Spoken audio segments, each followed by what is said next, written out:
Haleluya pemenang. Haleluya. Saya berharap setiap kita sungguh menjadi orang-orang yang menang. Amin.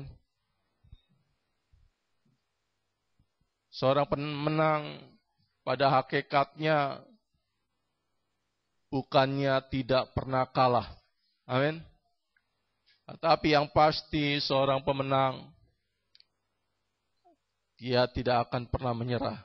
Haleluya. Oleh karena itu saya berharap setiap kita tidak pernah akan menyerah untuk tetap hidup di dalam kasih Allah, untuk tetap hidup di dalam kebenaran, dan juga tentunya siap untuk menderita bagi Kristus. Jadi tentang kasih, kebenaran, dan siap menderita ini adalah ketiga hal yang mau saya bagikan pagi hari ini melalui kitab Wahyu 2 dan 3. Jadi nanti kita mau bahas kitab Wahyu pasal 2 dan 3 ya. Mari sama-sama kita buka dulu.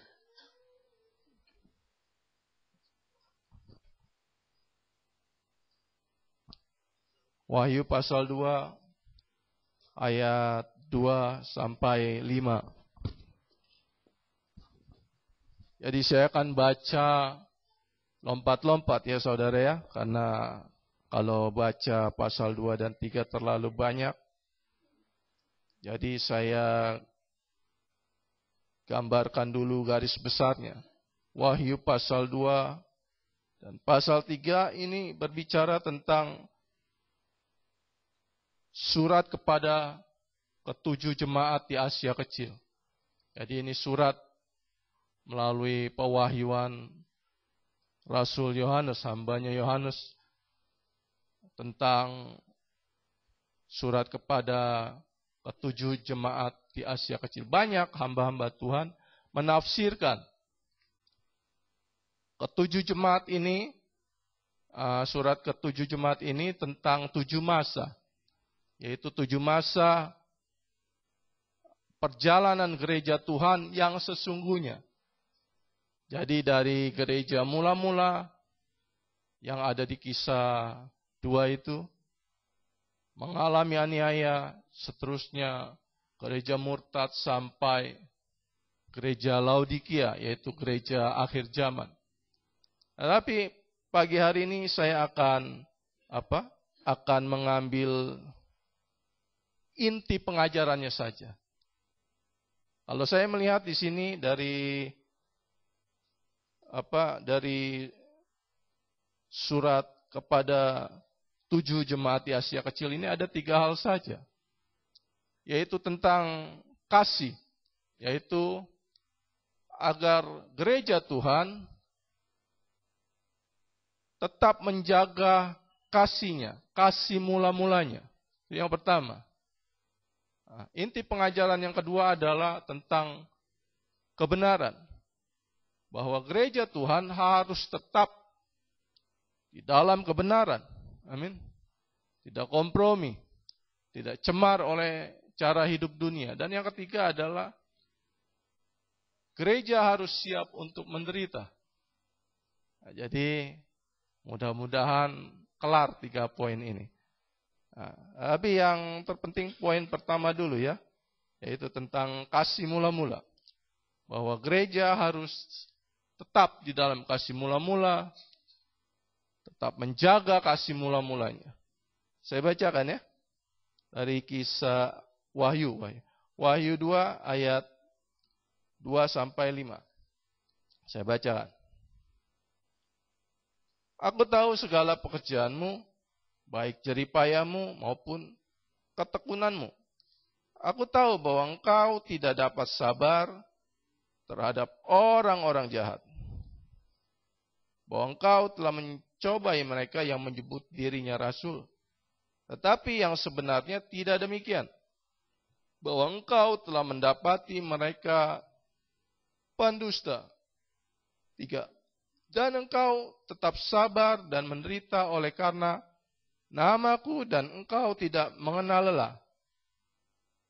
Namun demikian aku mencela engkau, karena engkau telah meninggalkan kasih-Mu yang semula.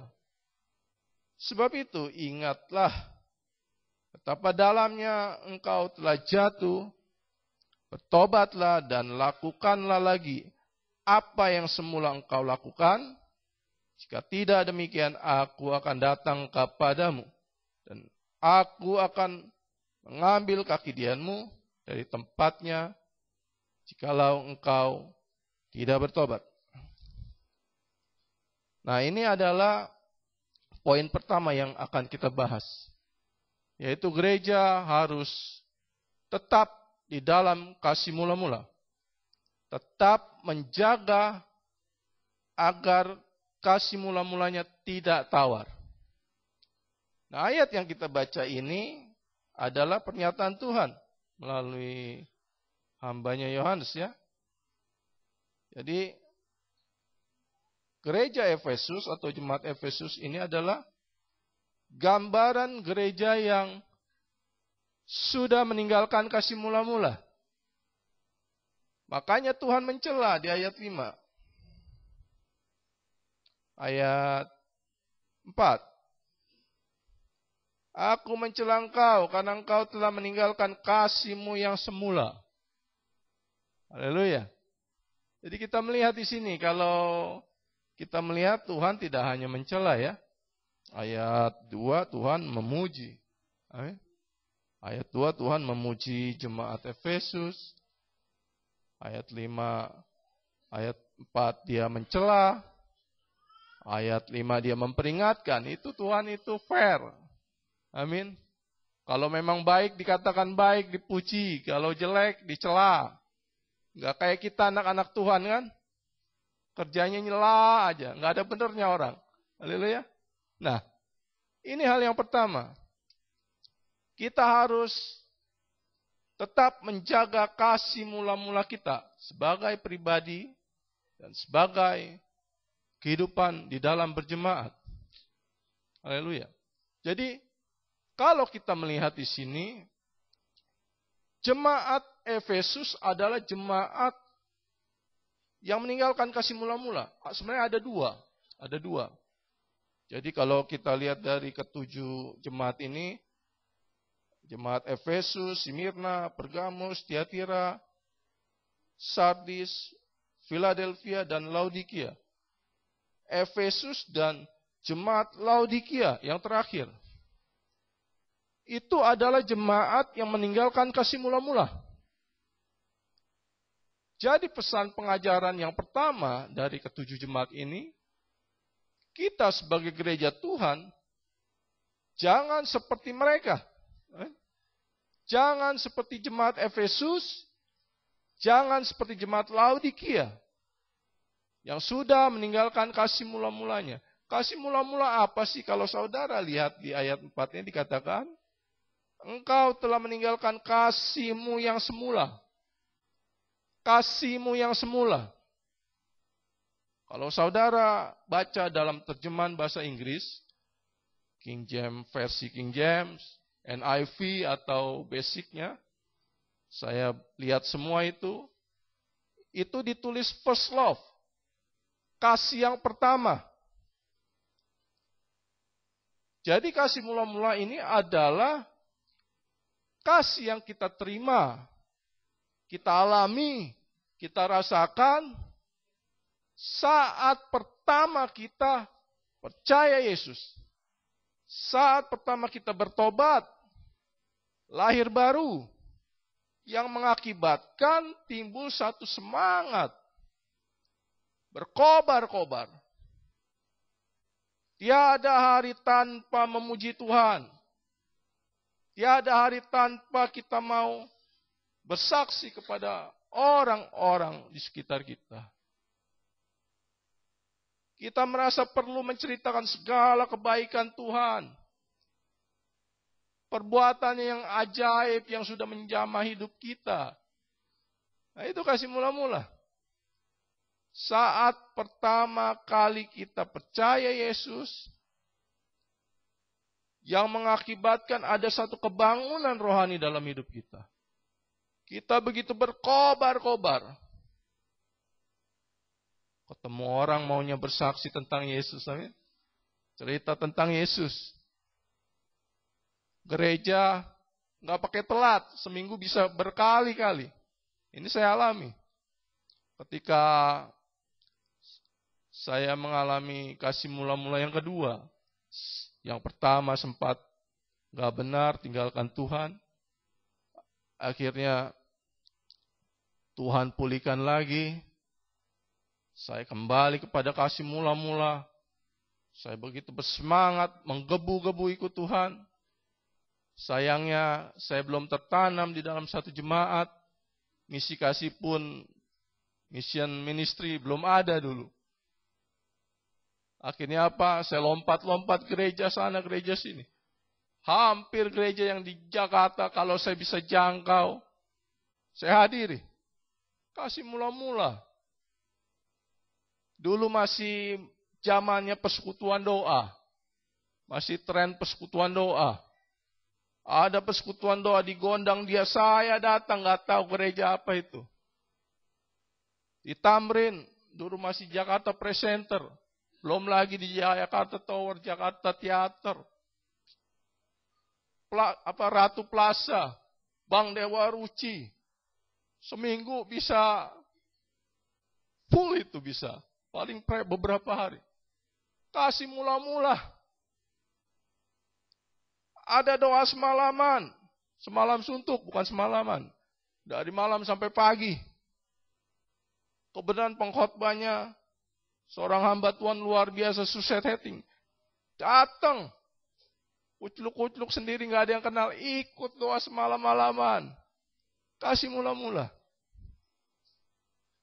Ada yang ngadain 2 puasa, ikut. Itu kasih mula-mula. Teman nongkrong. Saya ajak ikut datang ke persekutuan-persekutuan itu. Hampir semua teman-teman saya yang nongkrong, saya ajak. Saudara tahu ya, kalau teman saya kan rada-rada. Kalau kebaktian sama mereka datang bertiga, berempat.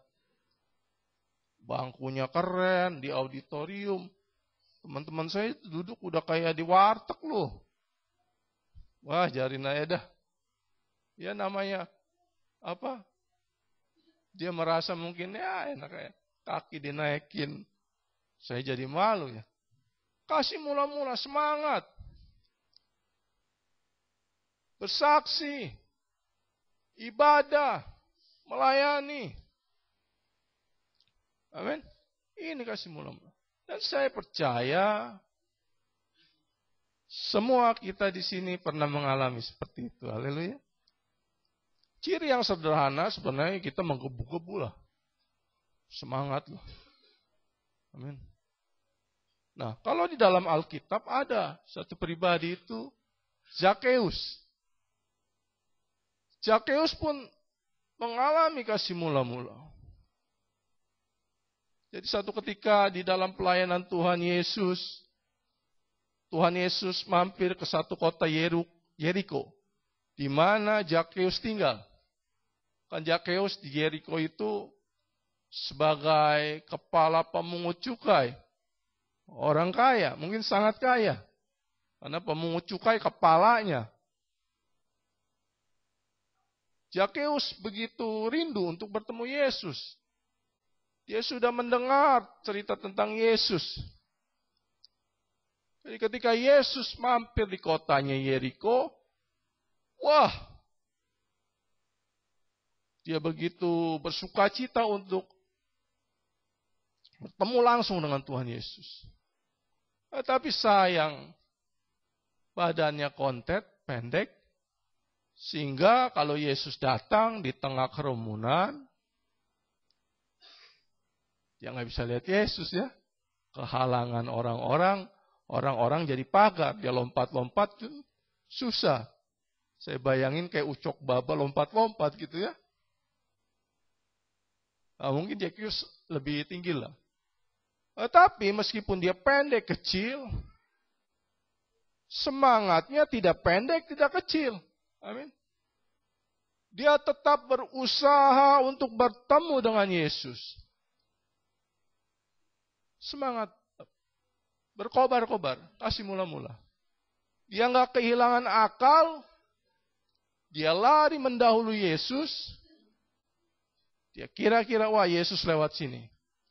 Lalu dia naik pohon gelantungan kayak monyet. Nggak malu orang kaya naik-naik pohon begitu. Kayak lutung kasarung. Orang kaya loh. Orang kaya kok naik-naik pohon kayak begitu ya. Untuk apa? Untuk bisa melihat Yesus. Karena dia pendek. Kalau dia nggak naik ke pohon, dia tidak akan melihat Yesus seperti apa orang yang dia kagumi selama ini. Nah, Yesus tahu apa kerinduan Zakheus. Yesus tahu berkobar-kobar semangatnya Zakheus. Sehingga ketika Yesus melewati, Zakheus langsung dipanggil. Zakheus turun, segera turun. Ngapain di atas pohon gelantungan? Turun. Dan Yesus katakan apa? Hari ini aku harus numpang di rumahmu. Yesus nggak pakai permisi, lo nggak bilang, boleh gak? Yesus katakan, harus menumpang di rumahmu. Kenapa? Karena Yesus tahu hati Zakheus yang begitu rindu untuk bertemu dengan dia. Kasih mula-mulanya itu. Ketika Yesus katakan seperti itu, Zakheus, wah, sungguh bersuka cita, dia sangat senang.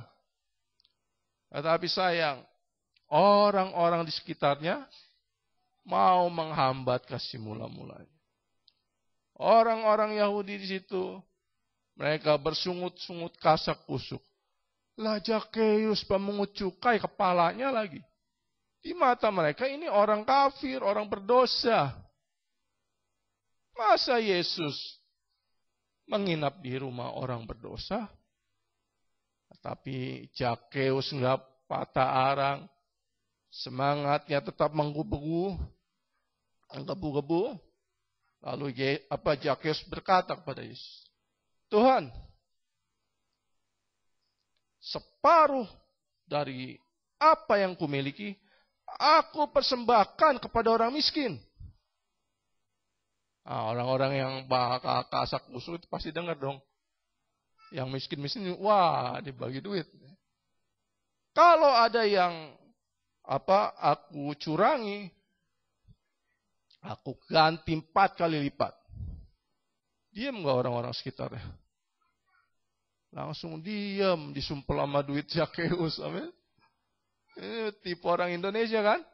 Banyak koar, cang-cincong, digaplokin duit, diam gitu loh. Itu kalau saudara nonton di TV, itu banyak itu.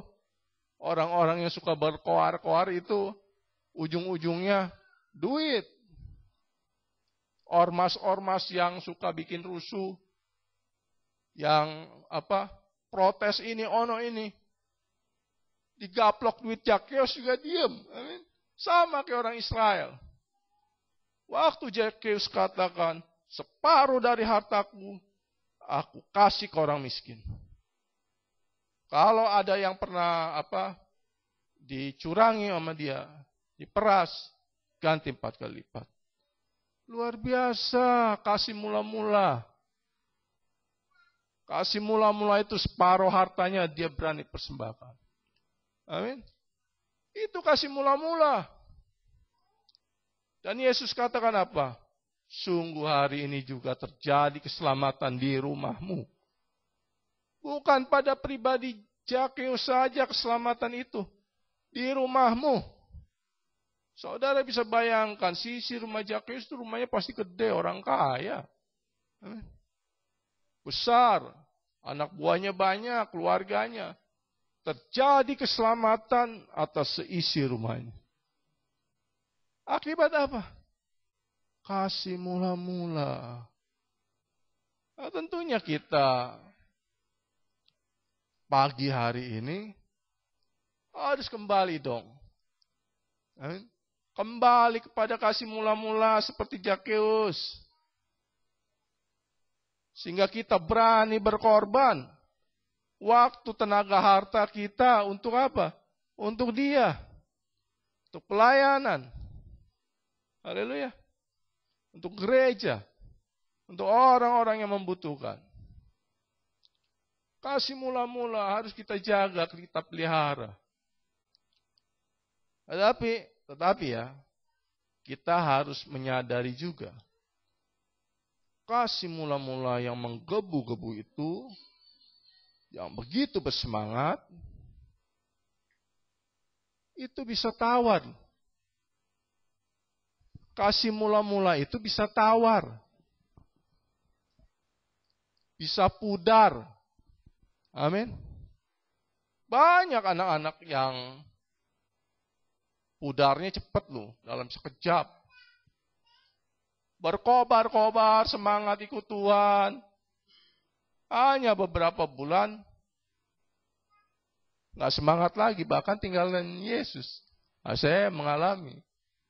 Pertobatan pertama itu setahun lebih lah. Habis dibaptis, begitu berkobar-kobar semangat, doa puasa terus. Nggak usah ada yang larang rokok, saya nggak ngerokok sendiri. Satu keluarga kasak kusuk liatin saya. Ih, bisa berubah ya. Kasak kusuk, saya tahu mereka kasak kusuk. Dia melihat perubahan dalam hidup saya. Tapi 1 tahun lebih kemudian saya lebih parah tinggal. Tawar lagi. Haleluya. Kan banyak tuh orang-orang top terkenal yang suka dibawa-bawa bersaksi ya. Makanya saya kurang begitu setuju dengan artis, orang terkenal yang baru bertobat dibawa-bawa bersaksi keliling gereja. Ya nggak salah sih. Tapi menurut saya cukuplah bersaksi di gereja lokal saja dulu. 1 tahun, 2 tahun, baru ajak ke gereja-gereja untuk bersaksi. Kan banyak. Karena banyak juga akhirnya mereka tinggalkan Tuhan juga kan. Udah bersaksi di gereja-gereja, akhirnya nggak setia juga. Mungkin kalau nggak ya, preman, akhirnya sekarang jadi ustaz. Udah bersaksi di gereja. Siapa lagi? Itu kasih mula-mula loh. Kalau saudara dengar kesaksian dia nekat. Emang preman ya. Kesaksiannya berani. Waktu dia bertobat, anaknya diculik, diancem. Usahanya dibakar. Tapi dia tetap. Kenapa? Karena dia mengalami zaman Tuhan. Ketika dia pergi ke Mekah, ada yang melihat tangannya menggandeng Yesus. Dia sendiri nggak lihat kan, itu kesaksiannya. Saudara bisa lihat dia utuh. Orang tuanya yang lihat, keluarga yang lihat, akhirnya mereka semua percaya Yesus. Beberapa ustadz pun ingetin dia. Dia bilang, enggak, saya enggak pindah agama. Tapi apa sekarang? Jadi gendeng lagi dia. Udah bertobat, terima Yesus. Kasih mula-mula begitu berkobar, dia berani. Yang nyulik anaknya, teman-temannya yang enggak senang, dia hadapin, dia berani. Karena apa? Kasih mula-mula. Tetapi akhirnya tawar. Sekarang tinggalin Yesus. Kembali ke kehidupan yang gendeng. Haleluya. Tawar. Oleh karena itu penting sekali kita waspada. Kasih mula-mula bisa saja tawar. Nah, ini yang terjadi pada jemaat Efesus.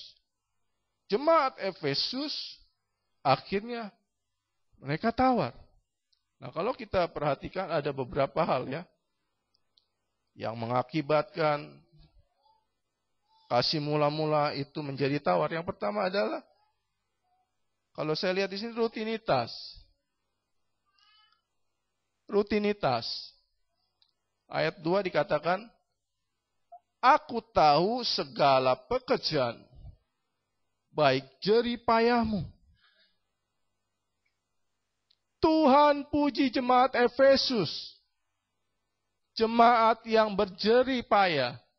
Jemaat yang tekun. pasti rajin melayani nih, pasti rajin bersaksi. Tetapi pada akhirnya di ayat 4 dikatakan, tetapi aku mencela. Karena engkau telah meninggalkan kasih mula-mula. Jadi, jemaat Efesus adalah jemaat yang tekun. Tetapi Tuhan cela karena ketekunan mereka tidak didasari kasih, tetapi sebatas rutinitas. Amin. Kewajiban. Kita kebaktian ini sebatas kewajiban. Kita melayani Tuhan sebatas program acara. Kalau Bapak Gembala sering katakan rosteran. Itu kata-kata rosteran.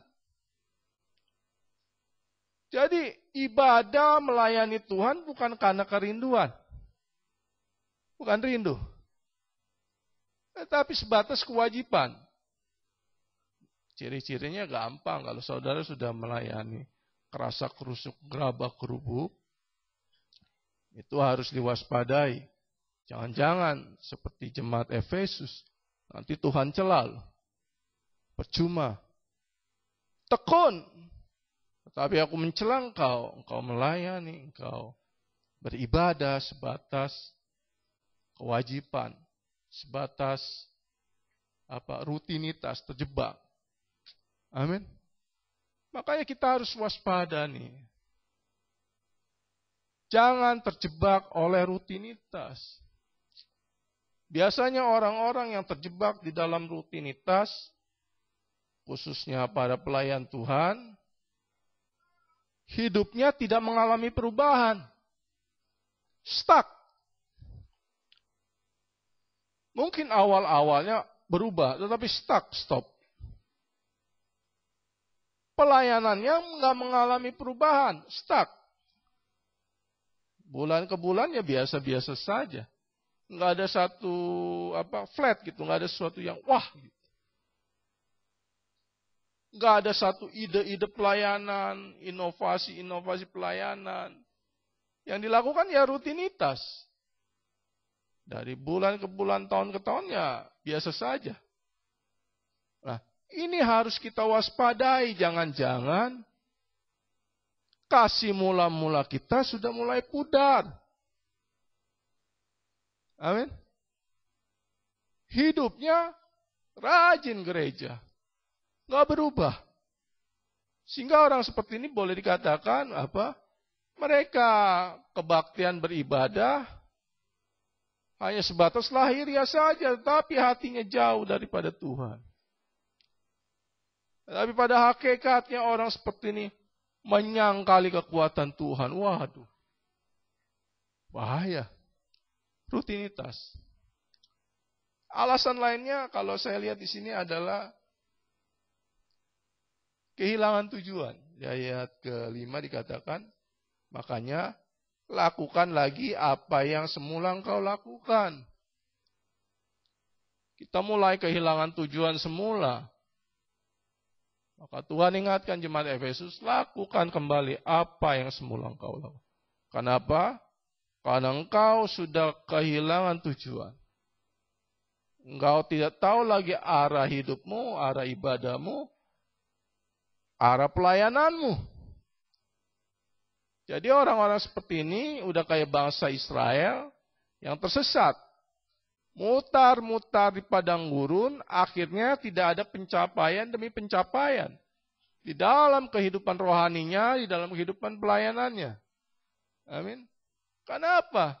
Sudah kehilangan tujuan. Oleh karena itu harus kembali. Orang-orang yang sudah kehilangan kasih mula-mula, secara pribadi apa yang saya alami, ya tentu sudah tidak lagi mau rajin kebaktian, sudah tawar. Tapi beda loh dengan jemaat Efesus. Jemaat Efesus masih rajin kebaktian, masih rajin melayani. Tapi tetap saja Tuhan mencela jemaat seperti ini. Haleluya. Jadi kita waspadai rutinitas. Jangan-jangan kita ibadah, kita pelayanan, kebaktian, bukan lagi karena cinta kita, tetapi sebatas upah. Motivasinya upah. Saudara kebaktian supaya diberkati Tuhan. Ini mulai kehilangan kasih mula-mula nih. Saudara kebaktian karena takut dikutuk Tuhan. Salah motivasi, salah arah. Nah, ini kehilangan kasih mula-mula. Jadi, hati-hati. Rutinitas, kehilangan tujuan. Dan yang ketiga adalah salah konsep. Coba kita lihat dari Wahyu 3. Wahyu 3 ayat yang ini jemaat Laodikia nih. Salah satu jemaat yang juga meninggalkan kasih mula-mula. Wahyu 3 ayat ke-15 sampai 17.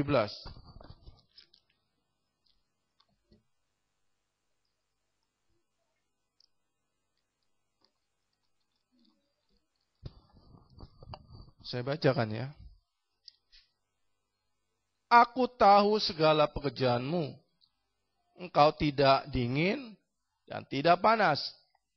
Alangkah baiknya jika engkau dingin atau panas. Jadi karena engkau suam-suam kuku dan tidak dingin atau panas, aku akan memuntahkan engkau dari mulutku. Karena engkau berkata, aku kaya dan aku telah memperkaya diriku. Dan aku tidak kekurangan apa-apa, dan karena engkau tidak tahu bahwa engkau melarat, dan malang, miskin, buta, dan telanjang. Nah, kalau saya lihat di sini,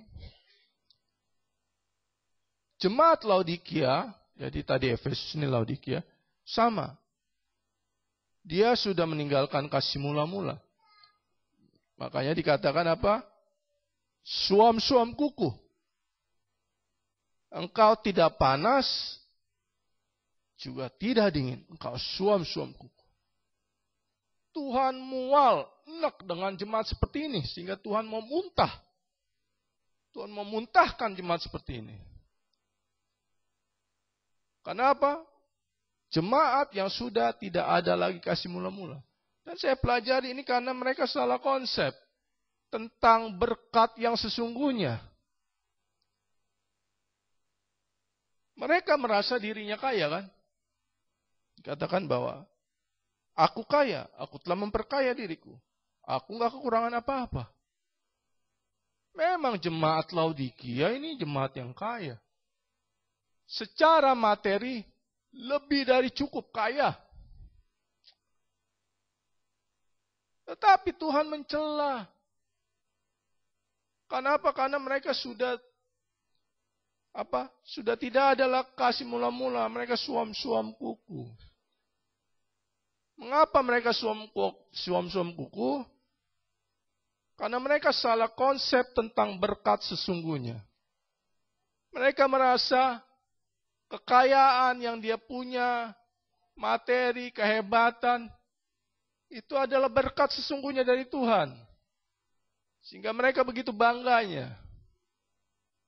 Karena berkat sesungguhnya dari Tuhan bukan itu akibat. Berkat sesungguhnya dari Tuhan adalah yang luar biasa, itu adalah ibadah. Selain keselamatan ya. Berkat yang sangat luar biasa itu yang pertama ya keselamatan. Yang kedua ibadah. Ada berkat yang sangat luar biasa Tuhan sediakan ketika kita beribadah kepada Tuhan. Amin. Bukan harta, bukan kekayaan. Ketika orang-orang salah konsep tentang berkat sesungguhnya itu harta, udah diberkati Tuhan ini. Akhirnya apa? Akhirnya mereka nggak akan setia dalam ibadah. Nggak akan setia dalam pelayanan. Konsepnya salah. Terbalik. Beda dengan orang-orang yang setia beribadah. Makanya Paulus ingatkan. Latihlah dirimu beribadah. Karena apa? Karena ibadah itu mengandung janji, berguna untuk hidup kita hari ini dan akan datang. Berkatnya itu kekal, ibadah. Amin. Ini berkat sesungguhnya. Kalau jemaat misi kasih mengerti tentang konsep berkat yang luar biasa Tuhan sediakan, di dalam ibadah, saudara tidak akan pernah suam-suam kuku. Saudara akan terus berkobar-kobar, akan terus semangat mengikut Tuhan. Karena saudara tahu, ada berkat yang sangat luar biasa yang Tuhan sediakan ketika kita beribadah.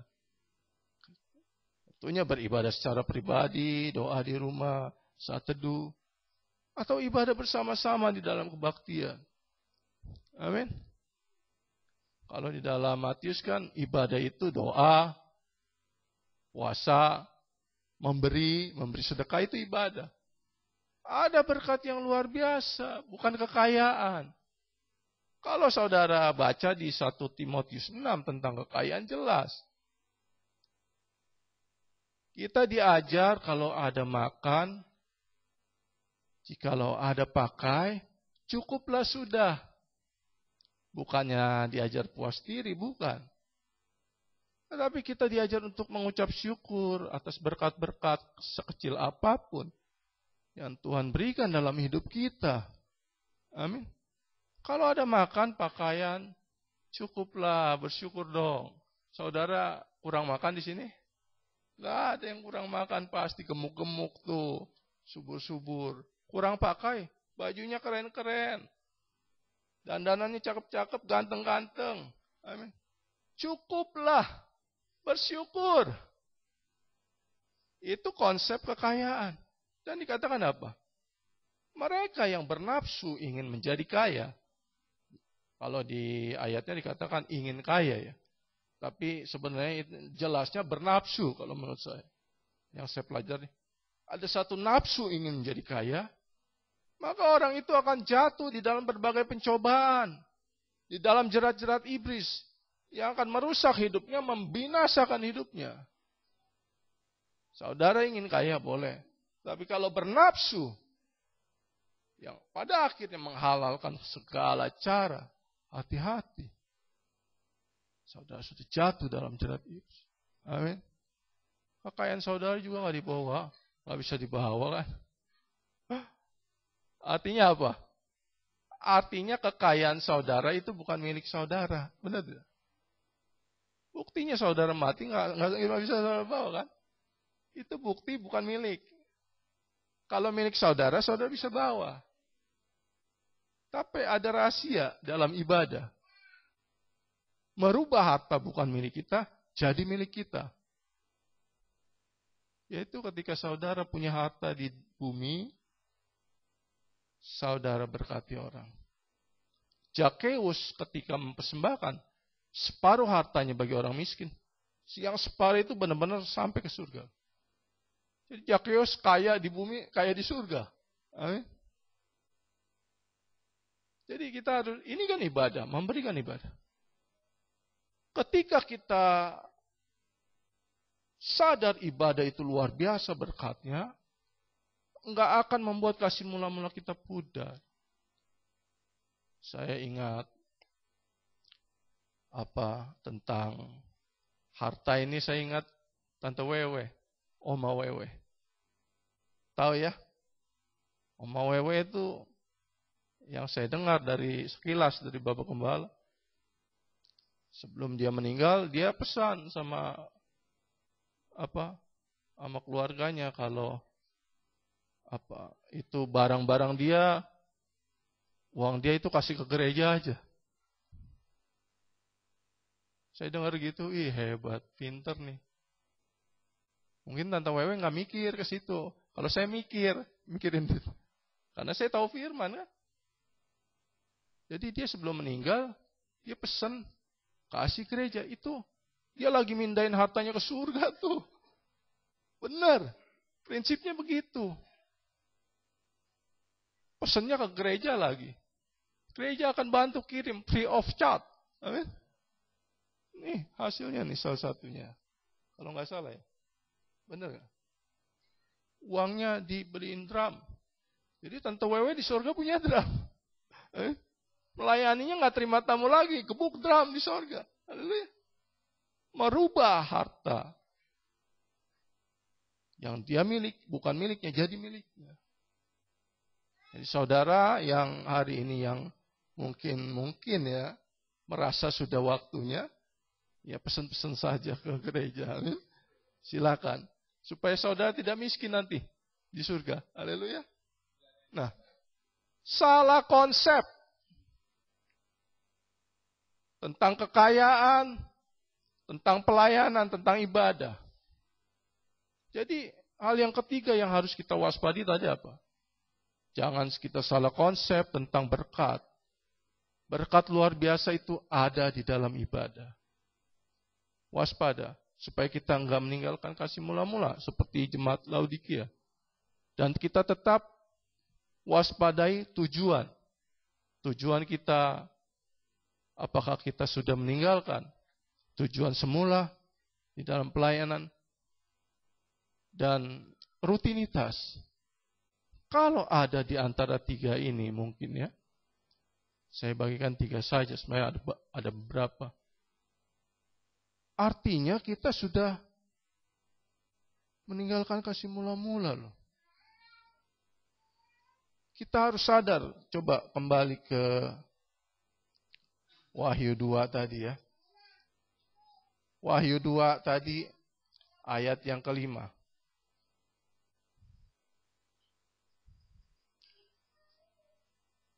Sebab itu, ingatlah betapa dalam engkau telah jatuh. Orang-orang yang meninggalkan kasih mula-mula itu, artinya dia sudah dalam begitu jatuhnya. Betapa dalam engkau jatuh. Bayangin, rajin gereja, pelayanan. Tapi Tuhan katakan, betapa dalam engkau jatuh. Jadi ini dosa yang tidak main-main. Bukan hanya sekedar dosa perbuatan, membunuh, berzina, berdusta. Ketika saudara mulai tinggalkan kasih mula-mula, Tuhan katakan, betapa dalam engkau jatuh. Karena itu bertobatlah. Amin. Kita harus bertobat. Kalau kita sudah mulai rutinitas, betapa dalam kau jatuh. Kalau kita sudah nggak ada arah tujuan dalam pelayanan ibadah, betapa dalam kau jatuh. Sudah mulai salah konsep tentang berkat ibadah dengan kekayaan, betapa dalam kau jatuh. Bertobat. Ayat bawahnya. Bertobatlah dan lakukan lagi apa yang semula engkau lakukan. Jika tidak demikian, aku akan datang kepadamu dan akan mengambil kaki dianmu. Kalau nggak bertobat, nggak kembali melakukan hal yang semula engkau lakukan ketika mengalami kasih mula-mula, Tuhan akan ambil kaki dianmu. Kaki dian ini, kalau secara personal, bicara tentang alat penerang ya. Boleh saya katakan kesaksian hidup. Kalau dalam secara gereja ini, jemaat. Tuhan akan ambil loh kesaksian hidup saudara. Gak ada lagi yang berguna dalam hidup saudara. Kenapa? Ketika kaki dian diambil, terang itu tidak lagi bercahaya. Sedangkan jemaat misi kasih akan seperti bintang-bintang di langit. Terangnya bercahaya. Tetapi kalau sudah meninggalkan kasih mula-mula, terjebak rutinitas, hilang tujuan, salah konsep tentang berkat, saudara itu dikatakan sudah jatuh terlalu dalam, nggak mau bertobat, Tuhan akan ambil kaki dia. Hidup saudara udah nggak ada gunanya. Garam itu kalau sudah tawar nggak ada gunanya. Kalau kotoran hewan masih ada gunanya jadi pupuk. Garam itu udah aja dibuang, diinjak-injak orang. Nggak bertobat, hidup saudara akan seperti itu. Nggak ada manfaatnya hidup. Di mata Tuhan buang saja. Biar orang-orang injak-injak hidup saudara. Kenapa? Ini dosa yang tidak main-main. Dosa yang begitu dalam. Haleluya. Karena itu saya berharap kita semua pagi hari ini mau bertobat. Amin. Kita renungkan sekali lagi. Apakah kita sudah mulai tawar nih. Jangan sampai nanti hidup kita diinjak-injak orang. Karena nggak mau sadar. Nggak mau bertobat.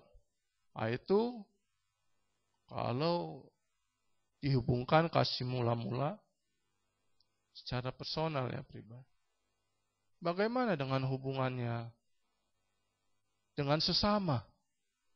Karena kalau saudara ingat perkataan tentang hukum yang terutama dan hukum yang kedua. Kasihilah Tuhan Allahmu dengan segenap hatimu, segenap jiwa, dan dengan segenap akal budimu. Dan kasihilah sesamamu, manusia, seperti dirimu sendiri. Artinya apa? Kasih mula-mula ini bukan hanya hubungan kita dengan Tuhan. Tetapi hubungan kita dengan sesama. Suami dengan istri. Anak dengan orang tua. Hubungan ini harus terjaga. Kasih mula-mula ini harus tetap terjaga. Jangan sampai yang pernah saya sampaikan di kitab Mika. Musuh kita adalah orang-orang seisi rumah kita. Orang-orang dekat kita, orang-orang di samping kita, orang-orang seisi gereja kita. Kenapa bisa seperti itu nubuatan kitab Mika? Karena mereka sudah kehilangan kasih mula-mula. Tidak bisa lagi menjaga kasih mula-mula dalam kehidupan sesama. Dalam kehidupan rumah tangga, suami istri tidak lagi bisa menjaga. Di dalam kehidupan berjemaat, bergereja, tidak lagi bisa menjaga kasih mula-mula. Kalau nggak bisa menjaga, kita kehilangan kasih mula-mula, nggak mau bertobat, Tuhan akan ambil kaki dian kita. Kalau dalam gereja ini bicara jemaat loh. Nggak heran kalau kita jemaat misi kasih, kita nggak punya kasih mula-mula, Tuhan ambil jemaat satu persatu, tinggalkan gereja. Tapi masih bagus, masih ada jemaat. Jemaat Efesus, gereja Efesus ini nggak bertobat, tinggal puing-puing. Gerejanya udah nggak ada lagi. Kenapa nggak bertobat untuk kembali kepada kasih mula-mula? Haleluya. Oleh karena itu kita harus kembali nih bangun hubungan baik sesama pelayanan. Kita menjaga kasih mula-mula kita. Tentunya ada dua hal untuk menjaga kasih mula-mula kita ini. Yang saya soroti sikap ramah tamah kita, sikap memahami orang lain, itu dua hal saya pikir penting untuk menjaga kasih kita, hubungan kita di dalam bergereja. Kalau bicara keramahan tamahan kan nggak lepas dari suka memberi salam. Ini kan bahasa universal. Beri senyum, haleluya. Kalau saya senyum artinya apa? Ramah dong. Amin. Belajar beri salam, beri senyum. Tentunya saudara belajar murah senyum, bukan murahan. Kalau senyum yang murahan itu kayak orang gila di Mangga Besar lewat renget terus. Itu senyum murahan. Kita ini murah senyum. Memahami orang. Kalau dalam keluarga memahami istri saudara. Nah, bagaimana kita bisa memahami teman-teman kita? Caranya gimana? Sederhana kan? Belajar dari Jokowi. Jokowi itu bagaimana dia memahami rakyat Jakarta. Dia belusukan. Terus dia apa? Dengar. Bukan ngomong. Dengar. Oh gitu ya. Terus dia laksanakan deh. Jadi komunikasi yang baik itu untuk memahami orang bukan banyak ngomong, sebenarnya. Banyak dengar. Makanya Tuhan kasih kita mulut satu, kuping dua. Supaya banyak dengar, sedikit ngomong. Baru saudara bisa memahami sesama jemaat nih. Jangan kita maunya lu dengerin gua deh. Nggak setuju, udah deh. Gua mengundurkan diri aja. Susah, ini nggak bisa memahami sesama. Gak bisa terjaga dong di dalam lingkup kasih mula-mula. Bangkitkan rasa empati. Amin. Itu memahami. Kalau firman Tuhan katakan kita itu bisa bersukacita dengan orang-orang yang bergembira, bisa menangis dengan orang-orang yang menangis. Itu empati. Kalau saudara bisa seperti itu, artinya saudara belajar bisa memahami sesama teman pelayanan. Kasih mula-mula pasti terjaga dengan orang-orang yang murah senyum, ramah, suka beri salam, memahami teman-teman. Itu pasti terjaga. Tetapi satu hal yang saudara harus mengerti. Kasih mula-mula itu nggak stop sampai di situ kalau dalam kehidupan bergereja. Tujuan gereja tetap pada kesatuan iman. Sehati, sepikir, satu jiwa, satu tujuan. Kalau dalam konsep kasih mula-mula aja kita nggak kelar, nggak usah ngomong satu tujuan nih, kita nggak akan nyampe-nyampe. Tetapi kalau saudara sudah bisa menjaga kasih mula-mula, saudara bisa menghormati teman sepelayanan, ini bisa terus berkembang. Sehingga gereja bisa mencapai tujuan untuk sehati, sepikir, satu tujuan. Sehingga visi misi gereja bisa dengan mudah kita raih ujung-ujungnya. Haleluya. Jadi saudara harus menangkap nih kebenaran firman Tuhan. Kasih mula-mula adalah dasar untuk ke tingkat yang lebih tinggi agar kita mencapai kesatuan sehati. Oleh karena itu penting sekali kita sadar. Kalau pagi hari ini kita nggak bertobat, Tuhan akan ambil kaki Dian. Kita akan menjadi orang-orang yang tidak berguna. Nah bagaimana? Seandainya hubungan kita terlanjur hancur-hancuran. Ya, kalau saya dalam khotbah selalu bicara ideal ya. Jadi kenyataannya itu di dalam misalnya rumah tangga lah. Orang menikah, ya idealnya menikah setia sampai mati. Tapi kenyataannya kan nggak gitu. Banyak orang yang masalah, bahkan sampai cerai. Benar tidak? Tapi gereja kan tetap harus kasih solusi dong. Nggak bisa kita diam saja. Solusinya sederhana. Saudara datang aja pada gembala. Gembala akan arahkan. Amin. Tetap ada solusi. Karena saya selalu katakan di dalam Tuhan, nggak ada persoalan apapun yang nggak ada jalan keluar. Mungkin sulit, tapi tetap ada jalan keluar. Jadi kalau saya khotbah ini ideal. Harus setia sampai mati. Harus seperti ini, itu ideal. Prakteknya tentu kita butuh Roh Kudus. Amin. Kita butuh Roh Kudus. Jadi kita harus menjaga nih. Kalau sudah terlanjur hubungan kita tidak baik, mungkin suami istri atau rekan pelayanan, satu kata saja, berdamai. Rekonsiliasi itu aja. Anak Tuhan kalau nggak bisa berdamai bukan anak Tuhan. Karena Paulus nasihatkan, hendaklah engkau hidup di dalam perdamaian dengan semua orang. Semua orang. Apalagi dengan teman sepelayanan, waduh. Kita harus mampu berdamai, haleluya. Rekonsiliasi. Untuk berdamai sebenarnya satu, saling mengaku dosa. Amin. Saling mengaku dosa, saling berdoa, saling mengampuni. Sehingga apa? Sehingga engkau sembuh. Sehingga engkau dipulihkan. Jadi pagi hari ini kita sudah belajar. Ya. Jadi poin kedua nanti sore saya akan lanjutkan.